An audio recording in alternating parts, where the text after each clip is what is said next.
Hey everyone, for this assignment we're going to be calculating percentages of specific numbers, and this is actually a pretty useful skill to have because we see percentages in a lot of real-world applications. For example, if you go to dinner at a restaurant and you need to leave a 20% tip, or if there's sales tax on the groceries that you buy, or my personal favorite, if there's a sale at one of your favorite stores, how much is the item that you're trying to buy, given the fact that it's 50% off. So for this assignment, we want you to do two things. We want you to calculate the percentage using fractions and then also calculate the percentage using decimals. I'm going to show you two ways. First, we're going to do a little bit of fill in the blank note taking, just so then you have an idea for what to do for both methods. And then for the actual assignment, we want you to do both the fraction form and the decimal form, writing number sentences for those.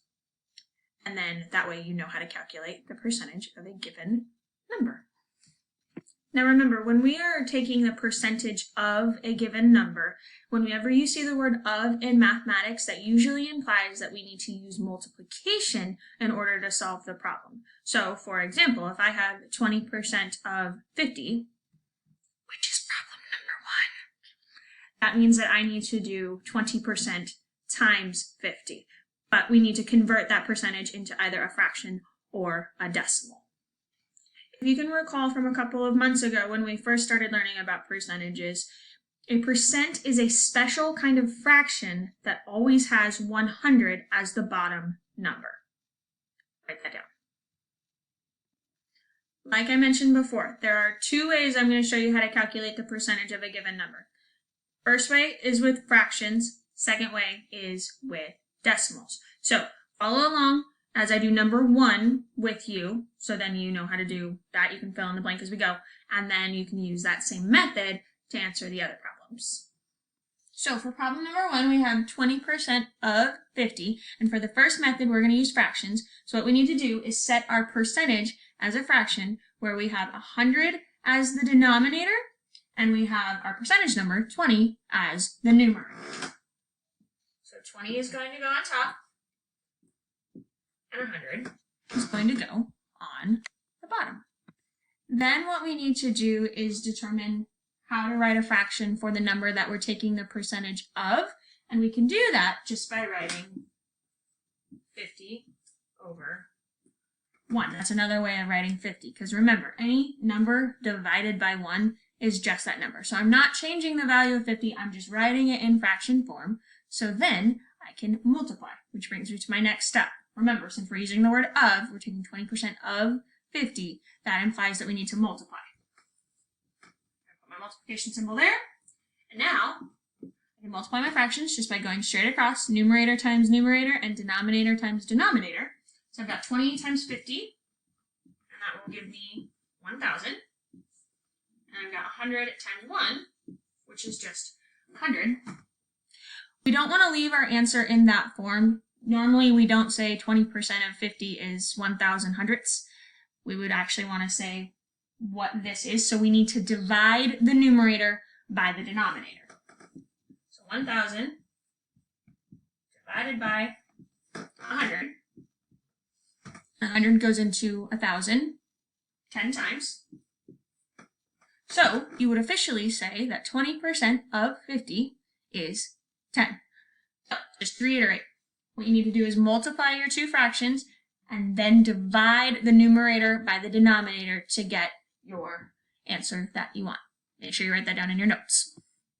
The second method that I want to show you requires us to turn our percentage into a decimal and then use the standard algorithm for multiplication to determine our answer. So I know from the previous example that 20% is equivalent to 20 hundredths. I can simplify that to be 2 tenths.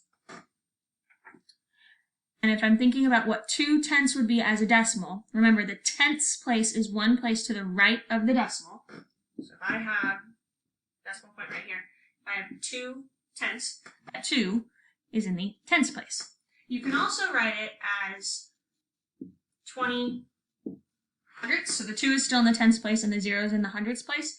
These hold the same value, they're on the same place on the number line, they're equivalent. I would encourage you to use this one whenever you can, just because when you're using the standard algorithm for multiplication, that's one less place value that you have to worry about. But either way, the answer that you get will still have the same value, no matter if you use 2/10 or 20/100. Now that I know that 20% is equivalent to 2/10 as a decimal, I can rewrite my number sentence with the decimal. So this becomes 2/10, 0.2, times 50. So that's how you would write your number sentence for a decimal. Finally, I can use the standard algorithm for multiplication to determine what 2/10 times 50 is, or 20% of 50. I'm going to set it up like this.